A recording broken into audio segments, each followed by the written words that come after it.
It's time to go back to Sheffield, England for more action with Hallam. As you remember, we're playing by the Youth Academy Challenge rules. Well, we're sort of playing by those rules. We're only allowed to use players that have come up through our Youth Academy. That means that we're not buying anybody or loaning anybody in. Now, I will admit that I did give us a supremely good head of youth development and a really good youth rating, for scientific purposes. I also gave us a sugar daddy owner to make sure that we can always afford our players. But that doesn't mean that we're going to win automatically. I mean, this isn't a cakewalk. As you remember, we came just 1 point short of winning the league last time. We were promoted, but that still stings. That means that we're now up to the Super League 2 level, and we're still climbing that ladder.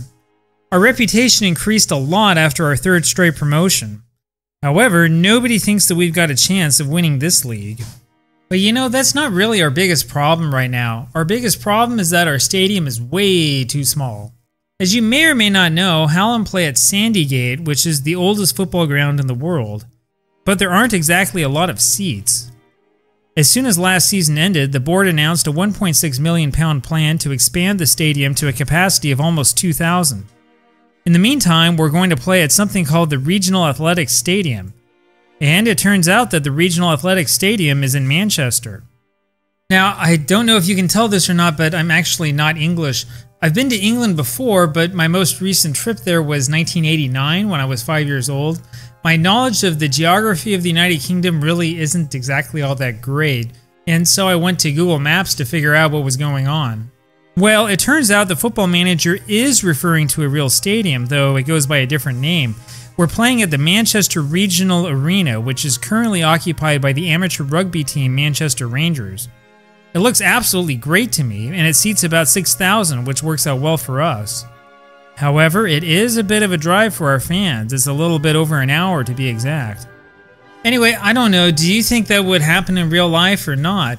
I mean, we can't worry too much about being realistic since this is a fantasy scenario and all. Plus, there are no real-life clubs that play the Youth Development Challenge or have sugar daddy owners like this with overpowered youth setups. Anyway, what do you think? Of course, moving our home matches to Manchester meant we could charge £1 extra for tickets. We can't leave that extra revenue on the table after all. The team is slowly becoming self-sustaining and the sponsors are starting to roll in. Winning cures all woes in Football Manager. We had to say goodbye to 3 of our key players who we kept in loan last season after they were sold. So goodbye to Carlton McKenzie, so long to Steve Randall, and goodbye to Wade Bowling. Well, I'm no longer going to do that. I'm not going to keep players in on loan after they were sold anymore. We need to give our youth a chance to shine. With a larger capacity stadium, we sold more season ticket sales than ever before. We've never even had this many seats in our old stadium. The press made us 1,000 to 1 shots of winning the title. So you're saying there's a chance. And the board made sure to remind me that they expected very little from me before the season started.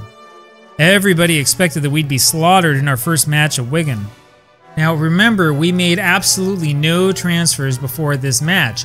I did shuffle the squad around a little bit, but not really that much. The first match of the season always makes me feel nervous, but I didn't need to feel nervous for long.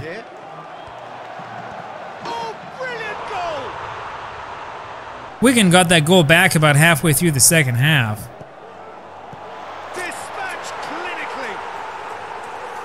But then this happened just a few minutes later.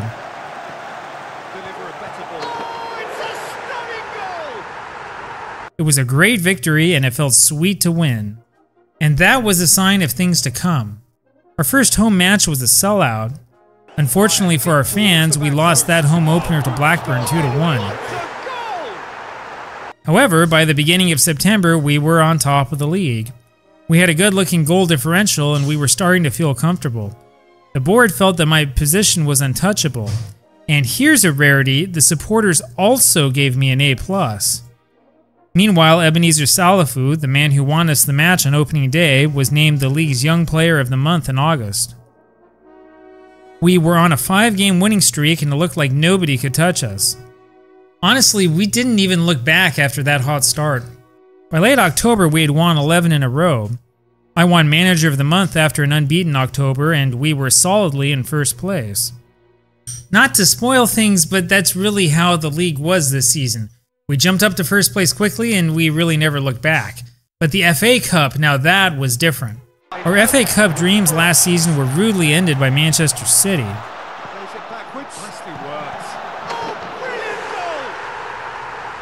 This time around, we came very close to blowing it against Burnley in the 7th round. Played in deep.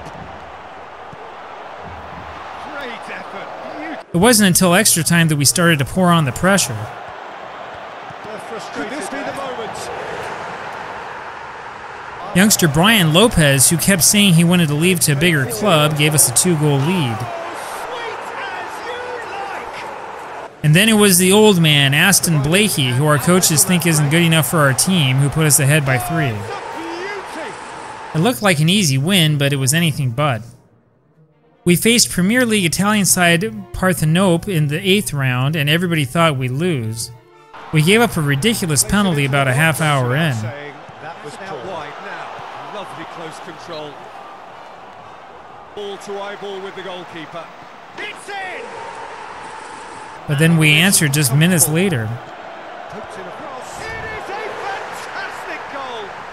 It wasn't to be in the end, though. They scored a second and we couldn't find a way to come back. A few days later, we found ourselves out of the Super League 2 Cup, losing by another 2-1 margin. But you know, that doesn't really matter. I mean, I care more about winning the league at this point than anything else. And with this transfer window coming up, I wanted to see if we could keep this team together. Ron Howard, our star right back, decided to sign with Celtic after they hit his £4.1 million release clause. Yeah, I know what everybody says about this. You shouldn't include the release clause in the contract.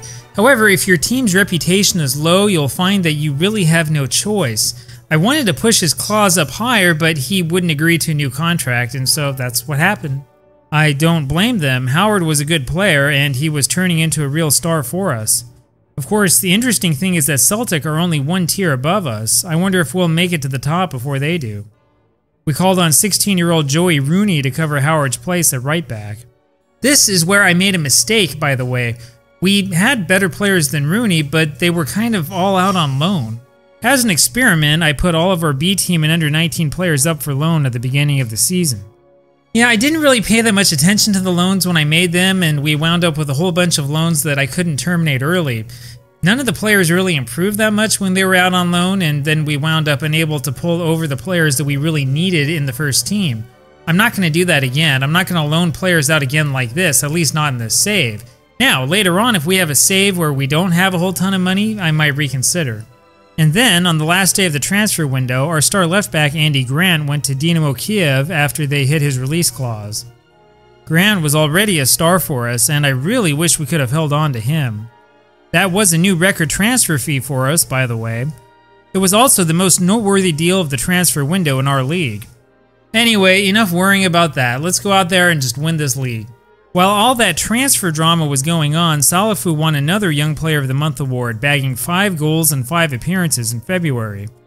There were also rumors that winger Dale Peters might win Player of the Season. Well, I guess this means we're pretty good after all, right?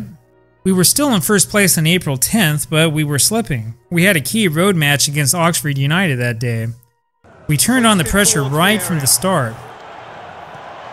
Looking for a man here. Dispatch clinically. They equalized right after halftime. Lack of support, still momentum. Good link-up play there. Always played it in low. It's in! But it didn't take long for us to go up again. It's been cut out, well played. And it's there! And then we made sure that there was no doubt. Fired deep towards the back post. And how good was that? This 3-1 victory against Oxford United all but guaranteed us the league title. It also gave us the record for most wins in the league. We faltered a little bit in April, but not by much. By late April, the title race looked more like a rout. The board announced that our stadium expansion was complete, which meant, of course, that we were losing 4,000 seats from what we currently had. We had a chance to clinch it all on May 1st at Rotherham United. Sam Killock couldn't save this one, though, and we wound up losing 2-1.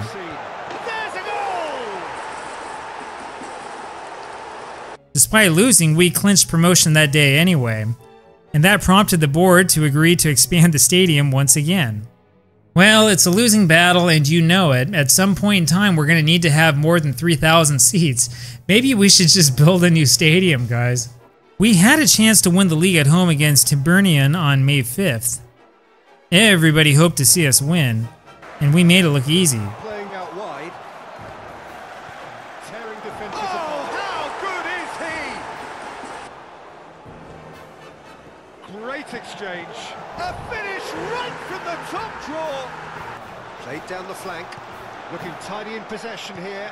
Squeeze that one through. It's good distance. Looking unstoppable here. Right from the top draw. Well, he's looking to get it forward. Play a certain way here. They've done it! For the first time in this save, we won a league title, and hopefully there will be more celebrations like this in the near future.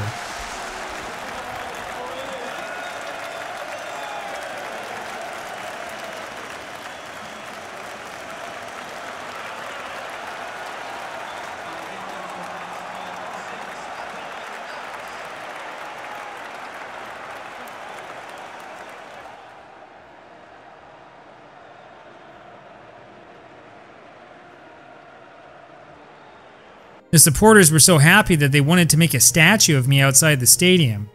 Football Manager claimed that I'm one of the best managers in the world, and we were also named League One Club of the Season. Hey, yeah, you remember those 1,000-to-1 odds? Well, why don't we ever see like an apology written in the press? We finished 9 points clear in the end with a goal differential of 70. Told you guys this tactic was broken. Dale Peters indeed won the Player of the Season award with 9 goals, 12 assists, and a 7.33 average rating. That's not too bad for a 19-year-old 3-star player that many of us would probably have sold. Note that the coach report seems to think that he's not good enough for this league and that he's too inconsistent to be much help. Meanwhile, Salafu set a record for the highest average rating, putting in a 7.38. He was also named Wonder Kid of the Season. He's come a long way, and remember, he's only 20 years old.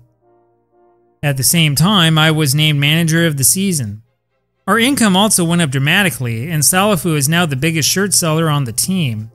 We were at the top in almost every category, and we certainly had a number of moments to remember. The fans named this awesome strike against Peterborough the goal of the season. To chip it clear. Nicely worked. And now we've got about 2,000 season ticket holders with another 1,000 or so on the waiting list. Well, all in all, it was another great season. But from here on out, it gets really rough. I mean, we're going to need to win the league at the next level to get promoted again. And I'm really not sure if we can keep moving up this fast. I guess we'll see.